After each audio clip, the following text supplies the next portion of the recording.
number 13576. Identified as bounty hunter Samus Aran. Trilogies don't always end well. Oftentimes the concept loses steam long before the third installment, or the producers simply run out of creative juice. This appeared to be the case with the Metroid Prime franchise. While the first was a groundbreaking achievement, the second lacked the spark that separates elite games from the good ones. Metroid Prime 3 Corruption is finally here, but does it continue the downward slope or ascend?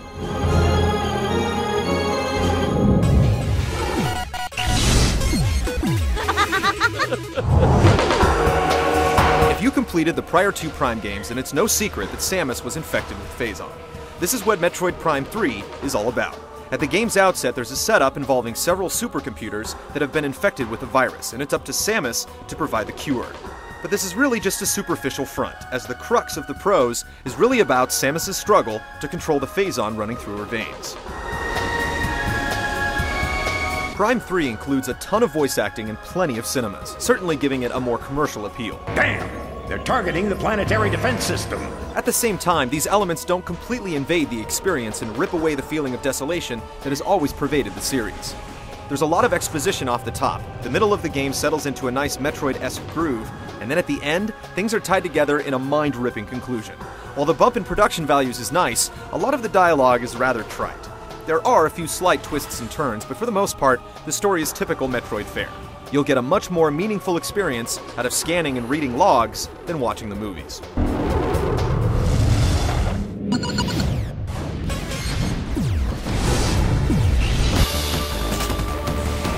The biggest design change is how you start the game. Instead of Samus losing all her powers, she's adequately equipped out of the gate. But that doesn't mean that she doesn't finish the game with a plethora of upgrades. Nothing could be farther from the truth. We don't want to ruin anything, but suffice to say that all of her classic abilities, and some brand new ones, are front and center and executed flawlessly. In prior Prime games, Samus would end up collecting a number of different beam types.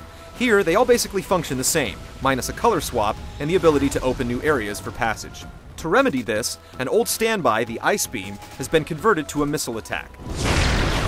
Once you've collected a new beam, it inherits all the abilities of the prior beams, and therefore there's no need or ability to go back to the older armaments. Corruption is a much more neatly arranged package than the prior two games. Instead of there being one huge, confusing world, there's a handful of planets that the bounty hunter has to visit along her quest. The areas on each planet are much more compact and much easier to understand, especially when you're looking at the wireframe map. Samus' ship is used to get from planet to planet with multiple landing points on each one, and a number of other things. More on that later. Backtracking was something that received a good deal of criticism in Prime 2, and to a lesser extent, in the first game. It's definitely present in Corruption, and it wouldn't be a Metroid game without it, but with succinct levels and maps, it struck a near-perfect balance. Where objectives are concerned, they run the gamut from investigating energy spikes, defeating certain enemies, defending allies, and more. Make sure enough of them make it safely through this area. There's a checkpoint system that's used, allowing you to continue your game from the last significant event instead of starting from the last save point, which helps curb the frustration. The game moves at a breakneck pace the majority of the time, but then at the end, you're forced to go on a pointless scavenger hunt that grinds things to a halt. It's a shame because the 4 or 5 hours leading up to this are some of the greatest moments in gaming ever burned onto a disc. There's little doubt that Metroid Prime 3 has been designed to make it more approachable for the average player. The backtracking has been streamlined, mission objectives are clear, upgrades to weapons and power-ups come at a fast and furious pace, and it's all the better for it. Clocking in at a good 20 hours of playtime, it gives you plenty of value for your money as well.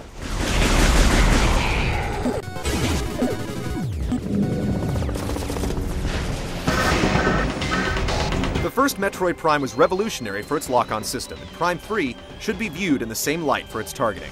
All the promise of sublime first-person controls on the Wii come to fruition here, and simply put, it proves that there's no better control option on any console. You can still lock on to enemies, but you can also fine-tune your aim. The default sensitivity is perfect. You'll be picking off the smallest of enemies from a distance with pinpoint accuracy after just a few minutes of play, and you'll never want to play a shooter with dual analog sticks ever again. It's that good. The one issue is the aiming reticle. Because the game is so colorful and frenetic, it can sometimes blend into the background, making it difficult to line up shots. This aside, the projectile combat is simply incredible. The other Wii-specific controls don't fare quite as well. You'll be doing everything from flipping switches to shaking off enemies, but like a lot of other Wii games, it has problems picking up when the controller is getting closer to or farther away from the screen. It can be annoying, but thankfully, it's not a huge part of the gameplay, and you're never under duress when you're trying to make it work. It wouldn't be a Metroid game without the Morph Ball, and Corruption gives you just enough of Samus's spherical form without going overboard.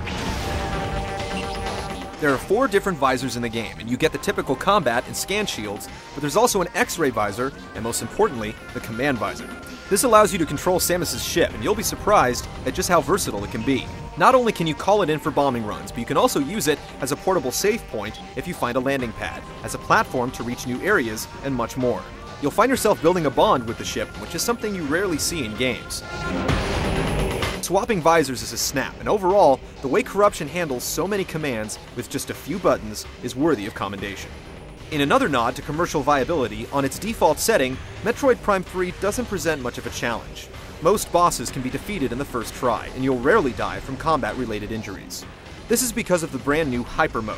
By holding down the plus button, you can send Phazon coursing through Samus's body, sending her into a vicious rage. The game's most feared enemies can be decimated with just a few blasts, and it quickly becomes a crutch to lean on anytime the chips are down. Quibbling issues aside, playing Metroid Prime 3 can be a near-religious experience. This is one of those games where everything comes together and just clicks. The learning curve is slight, the targeting is razor sharp, and the action is practically non-stop.